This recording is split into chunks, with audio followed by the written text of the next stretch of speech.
तो आप सभी को नमस्ते प्रणाम। मैं आपका अपना ठाकुर प्रखर सिंह और रात के 10 बज चुके हैं और कहानी का जो सिलसिला है बदस्तूर जारी है। आज की कहानी शुरू करूं उससे पहले इस कहानी के बारे में आपको कुछ अपडेट दे दूं, और ये अपडेट आपके लिए जानना इसलिए भी जरूरी है क्योंकि अभी कई सारे ऐसे लोग हैं जो ये मानने को तैयार ही नहीं है कि इस केस में बहुत कुछ ऐसा है जो छुपाया जा रहा। कई ऐसे केसेस हुए जिनको देख के लगा कि हाँ, पुलिस वालों ने अपने काम को ईमानदारी से नहीं किया। अगर करते तो शायद जो आरोपी है वो जल्द पकड़ा जाता। अगर ठीक से अपना काम करते, लापरवाही ना करते, उनके कान में टाइम से जू रेंग जाती, तो शायद ये केस जल्दी सॉल्व हो जाता। लेकिन उसमें यह नहीं लगता कि जो पुलिस है वो आरोपियों को बचा रही है। लेकिन ये जो आरजीकर मेडिकल कॉलेज में हुआ, इसकी आप तमाम चीज़ों को जब आप जानेंगे और सुप्रीम कोर्ट में जो कुछ हुआ उसको जब आप जानेंगे, तो फिर आपको लगेगा कि जो पुलिस है वो आरोपियों को बचा रही है। और शायद बचा इसलिए रही है क्योंकि उसमें बड़े बड़े लोग शामिल हैं, और इतने बड़े मामले में अगर पुलिस अपने पे आए तो भी नहीं बचा सकती, खासकर तब जब पूरा देश इस मामले में जान रहा हो, इस मामले के बारे में हर घंटे अपडेट आ रही हो। तो पुलिस अगर अकेले चाहे तो नहीं बचा सकती, बशर्ते शासन से लेकर सरकार तक हर कोई इसमें इन्वॉल्व ना हो। अब ऐसा क्यों कह रहा हूँ, अब इसके बारे में आप कुछ चीज़ें जान लीजिए। पहली चीज़, इस मामले में कितनी लीपापोती हुई पुलिस के द्वारा वो आप सभी जानते हैं। उन्हीं के अंदर एक आरोपी छिपा हुआ था, उसको उन्होंने पकड़ लिया। पकड़ने के बाद फिर सीधा सीधा कह भी दिया कि यही आरोपी है। उसके पीछे उसने जो रीज़न बताया कि क्राइम सीन पे उस आदमी का जो ब्लूटूथ का एक टुकड़ा है वो मिला। उसके बाद उस ब्लूटूथ के टुकड़े को जब पेयर किया गया तो पेयर हो गया। अब क्राइम सीन पे ब्लूटूथ के टुकड़े का मिलना और उस ब्लूटूथ के टुकड़े का फिर उस क्राइम सीन पे उस आदमी से संबंध होना, दोनों चीज़ें मैच हो गई। मैच होने के बाद फिर मामला क्लियर हो गया कि यही आरोपी है। लेकिन अब यहीं शुरू में ही एक बड़ा सवाल आता है।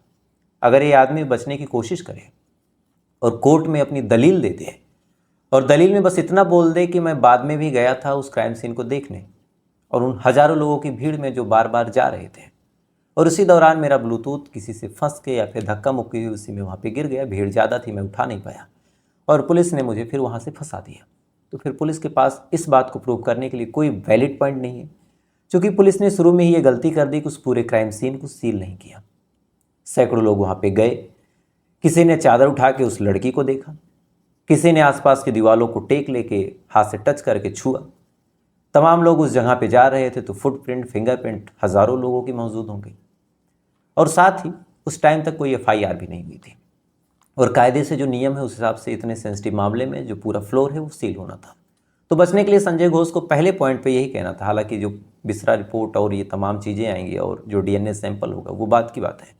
अभी तक जो पुलिस के पास बस एक आधार है कि वहाँ पे जो ब्लूटूथ का टुकड़ा है वो मिला, और वो ब्लूटूथ का जो टुकड़ा है उस शख्स का था, लिहाजा वो आरोपी है। तो बचने के लिए वो सिंपल एक लाइन बोल देगा कि साहब मैं बाद में गया था देखने, भीड़ ज़्यादा थी, क्राइम सीन पे बहुत लोग गए थे, किसी ने मेरे हाथ पे हाथ लगाया या फिर मेरे कान को टच किया, उस दौरान मेरा ब्लूटूथ वहाँ गिर गया, मुझे पता नहीं चला, या फिर मुझे पता भी चला तो भीड़ ज़्यादा थी तो मैं उठा नहीं पाया, इसलिए फिर ऐसा हो गया। तो इस पॉइंट को कि ब्लूटूथ उसी का है और वो क्राइम सीन पे मौजूद था, उसने क्राइम किया, उस दौरान ब्लूटूथ निकला, इस बात को प्रूव करने के लिए पुलिस के पास कोई पॉइंट नहीं है, क्योंकि पुलिस ने उस पूरे क्राइम सीन को कभी सील किया ही नहीं था। अब दूसरी बात, इस मामले में जो सुप्रीम कोर्ट है, आप सोच के देखिए कि सरकार गंभीरता नहीं दिखा रही, सुप्रीम कोर्ट ने गंभीरता दिखाई। उन्होंने स्वतः संज्ञान लिया और कहा कि इस मामले पे क्या कुछ हुआ उसको हमें बताइए। अब सरकार की तरफ से जो वकील हैं सिब्बल साहब, वो पेश हुए। अब सरकार मतलब जो पुलिस है जो जांच पड़ताल कर रही, जब उन्हें पेश किया गया तो मुकदमा ये नहीं था कि आरोपी कौन है उसको सज़ा मिले, मामला ये था कि सरकार की कितनी गलती है। तो सरकार और पुलिस को डिफेंड करने के लिए सिब्बल साहब गए। पहला सवाल जो पूछा गया कि भाई एफआईआर कब हुई थी। अब उम्मीद थी जज साहब ये सुनेंगे कि एफआईआर घटना के 2-4 घंटे बाद हुई, या फिर जब फ़ोन आया तो हमने फिर एफआईआर कर ली। कम से कम ये हुआ कि एक तरफ पोस्टमार्टम हो रहा था, ये तरफ एफआईआर हुई, क्योंकि नियम यही है कि पहले एफआईआर होगी फिर पोस्टमार्टम होगा। लेकिन यहाँ एफआईआर हुई थी अगले दिन 12 बजे, 12 बजे रात को, यानी अगला दिन लग गया, और लाश मिली थी सुबह 6 बजे। सुबह 6 बजे लाश मिली, उसके बाद फिर 7 बजे तक इधर उधर मामला होता रहा। 7 बजे जो प्रिंसिपल साहब थे उनको फ़ोन गया। फ़ोन जाने के बाद किसी ने उनको व्हाट्सअप किया, व्हाट्सअप पे उन्होंने तस्वीर देखी। उसका 1 घंटे, आप सोच के देखिए, ऐसा कुछ किसी कॉलेज में होता है तो आमतौर पे आदमी भाग के आता है, हाफ पैंट में तो हाफ पैंट में। 35 मिनट की दूरी थी मैक्सिमम, 1 घंटे से ज़्यादा का वक्त लगा उनको आने में। आने के बाद वो क्राइम सीन पे गए। क्राइम सीन पे जाने के बाद उन्होंने फिर से चीज़ें देखी। फिर वो अपने ऑफिस गए।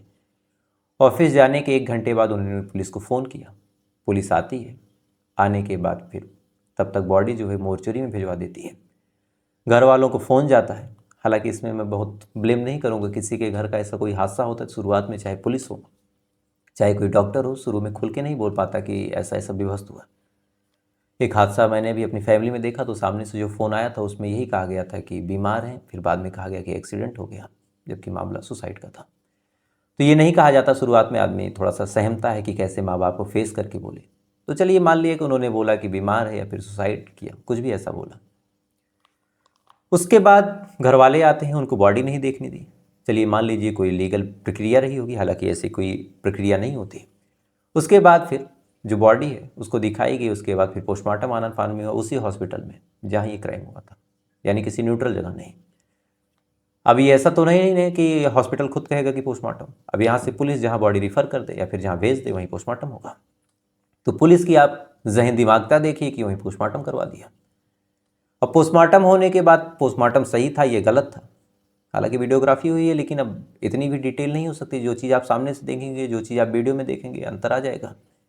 तो वीडियोग्राफी हुई है, लेकिन पोस्टमार्टम कितना सही हुआ कितना गलत। अच्छा गलत हुआ तो फिर उसको हम सही नहीं कर सकते। एक आरोप डॉक्टरों पे लगेगा कि भाई पोस्टमार्टम गलत किया, सही से नहीं किया, ध्यान नहीं दिया, इस पार्ट को नहीं चेक किया, बस यही इतना होना है। उसके बाद फिर आनन फानन में बॉडी का अंतिम संस्कार करवा दिया, यानी लाश मिली, जांच पड़ताल हो गई, पोस्टमार्टम हो गया, क्राइम सीन को सील तक नहीं किया, तमाम चीज़ हो गई, आरोपी को पकड़ने के लिए तमाम कोशिशें कर ली, बॉडी का अंतिम संस्कार कर लिया। लेकिन ये करने का अधिकार जिस चीज़ से पुलिस को मिलता है वही नहीं किया, यानी FIR ही नहीं हुई। फिर रात के 12 बजे पुलिस वालों ने FIR दर्ज की, वो भी माँ बाप के कहने पे और जो सब प्रिंसिपल हैं उनके कहने पे। अब इसके बाद फिर पूछा जज साहब ने कि भाई इतना टाइम क्यों लगा, तो उसके पीछे उन्होंने जो दलील दी उस पर कपिल सिब्बल ने कहा कि एक्चुअली जो माँ बाप थे बड़े टेंस थे तो हम उनको परेशान नहीं करना चाहते थे, लिहाजा हमने तुरंत FIR के लिए उनसे फोर्स नहीं किया। लेकिन जो नियम है उस हिसाब से अगर माँ बाप उस हालत में नहीं है तो जो मेडिकल बोर्ड है जिसने पोस्टमार्टम किया और जो पुलिस वालों को लग गया तो सिंपल वो FIR लिख लेते और एक साइन करवा लेते माँ बाप से, क्योंकि मामला क्लियर दिख रहा था कि रेप हुआ है और मर्डर हुआ है। तो FIR तो पुलिस वाले अपने शब्दों में भी लिख सकते थे, साइन करवा लेते माँ बाप का। क्या माँ बाप मना कर देते कि हमें FIR नहीं करना? लेकिन उन्होंने ऐसा नहीं किया।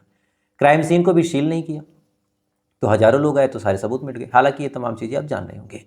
अब इसके बाद की कहानी जो आपने थंबनेल में पढ़ के यहाँ पे वीडियो को क्लिक किया, एक एक्टिविटिस्ट है, वो सोशल मीडिया पे तमाम चीज़ों के बारे में पोस्ट करती हैं, जानकारियाँ लेती हैं। उनका नाम है मधु। अब मधु जी ने CBI को टैग करके, जो जांच कर रही है, जिस एजेंसी ने जांच का बीड़ा उठाया है, जिम्मा लिया है, उसको टैग करके एक लंबा चौड़ा स्क्रिप्ट लिखा।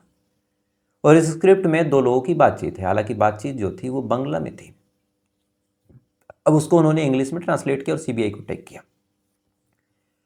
अब जो दावा किया गया उस स्क्रिप्ट में, उसमें पहले कैरेक्टर का नाम है शोभा मुखर्जी और दूसरा कोई अननोन है।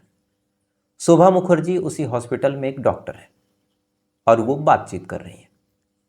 बातचीत में वो दावा कर रही हैं कि इस क्राइम सीन और इस पूरे केस के बारे में वो कुछ जानती हैं। तो क्या जानती हैं? तो शोभा मुखर्जी के अनुसार जो ये सब हुआ वो बहुत प्लान तरीके से हुआ और इसमें जो संजय है उसे बलि का बकरा बनाया गया। प्लान तरीके से मतलब, तो जो हॉस्पिटल मैनेजमेंट है वो उसका इस महिला डॉक्टर से जो रिलेशन था वो सही नहीं था, ताल्लुकात अच्छे नहीं थे। वो कुछ और चाह रहे थे, ये कुछ और चाह रही थी, दोनों के बीच तकरार थी। इसी बात को लेके फिर जो मैनेजमेंट है उसने इस महिला को परेशान करना शुरू किया। ये तक कहा कि तुम्हारी थीसिस को हम पूरा नहीं होने देंगे, तुम्हारी जो PG की डिग्री है वो हम करने नहीं देंगे। तो परेशान करने के कई सारे तरीके थे, जैसे सबको भेज देना, उसकी ड्यूटी लगा देना, सबको कह देना कि आज तुम्हारी छुट्टी, उसको कहना कि आज तुम्हारी छुट्टी नहीं है, जैसे ही ड्यूटी से घर पे जाए या फिर आराम करने के लिए जाए फ़ौरन उसको बुला लेना।